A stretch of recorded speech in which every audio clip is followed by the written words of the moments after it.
Did any of you guys see this? So Alyssa Thomas elbowed Lexie Hull in the face. Again, she was just shooting a layup. Of all, like, I will never be one to defend Alyssa Thomas's intent, but she went for a layup and did elbow Lexie Hull in the face. There was no intent in this. She wasn't looking at Lexie Hull. She is either the, like, has the greatest body control known to man, or this was accidental. But at the same time, Lexie Hull has her nose bloodied up. Unless Alyssa Thomas before this was laughing. She looks over at Lexie Hull and starts laughing. But let's take a listen to the listen right here.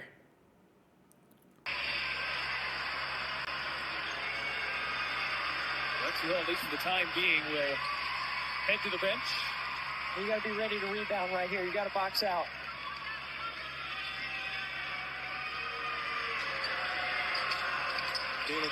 But again, like, throughout the game, you saw a thing calling freaking Lexie. She called Lexie a crybaby a bunch of times after getting her nose busted as well. That time she's pointing to the crowd. But, like, she got booed by her home fans. Like, that is bad. That is bad, getting booed by your home fans. To be fair, the funniest one ever was in Connecticut's last game, where for 40 minutes, Olivia Nelson-Ododa got booed by the Connecticut fans. And people were like, oh no, she's getting booed because it's... I posted and I was like, oh no, getting booed on a home game in Connecticut is one of the funniest things. People were like, oh, it's all UConn fans that are there to watch UConn players their last game. And I'm like, oh no, went to UConn, you fucking dumbasses. Olivia Nelson-Ododa got booed by UConn fans even though she went to UConn. And yeah, it's one of these things where she got booed on her home court. And obviously, again, the thing with Alyssa Thomas is, look up Alyssa Thomas, all laughs and giggles when she's winning dirty, playing up. Mercury's so lame that Arizona fans are cheering for the Fever. And, like, that's the crazy thing, is that I wonder what the attendance for this game was. I wonder what the attendance for this game compared to their normal one was. Because I know the Fever haven't been doing good attendance-wise this year. They haven't done well at all. So there was 17,000 people at the game to watch the Fever without Caitlin Clark. And the Mercury had 9,000. Holy shit. Oh, it's the one time. It's the only time they were playing the Fever in Phoenix. Because they advertised it as, this is the one game. They advertised it as the only time you're going to get to see Caitlin Clark. I shit you not. They advertised the game as that. And they didn't even get to see her. At least they still showed up.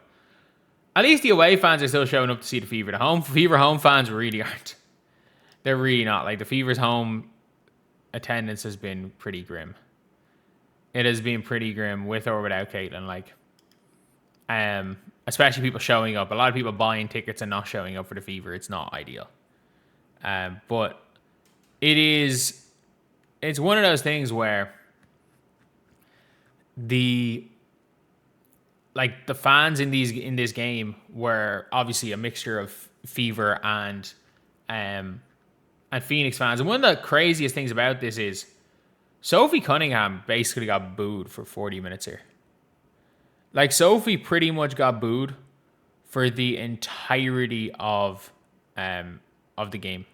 From start to finish, they were booing Sophie Cunningham. And that's one of those things where I'm like, this is kind of a mad one. Seeing a player getting booed the entire time. And then suddenly they dislike Alyssa Thomas. Like, even the fans that were there cheering for the Fever were booing Sophie. But they were all booing Alyssa Thomas. Like, that is one thing I would hate as a player. And I couldn't be happier that it's happening to her, by the way. I couldn't be happier. And again, let's not do this weird WNBA thing where they say getting booed is the equivalent of having a stalker or something. Or getting booed is the equivalent of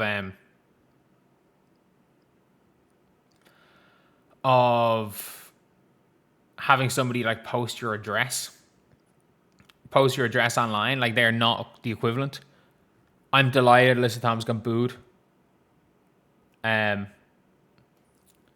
absolutely delighted Alyssa Thomas got booed, if I'm being real. And yeah, the Indiana Fever, when it comes down to it, are like, they are still a big team. When it comes down to it, they're still a big team in the WNBA. They are still a team that people are going to go to see. People are still going to see Caitlin Clark if she shows up once. If she shows up once a year, and you're going to go and see her. Every single time you're going to go and see her if she goes and shows up to your team once every single year. The problem is that when it comes to Caitlin Clark, she's not, you don't even know if she's going to play anymore right now.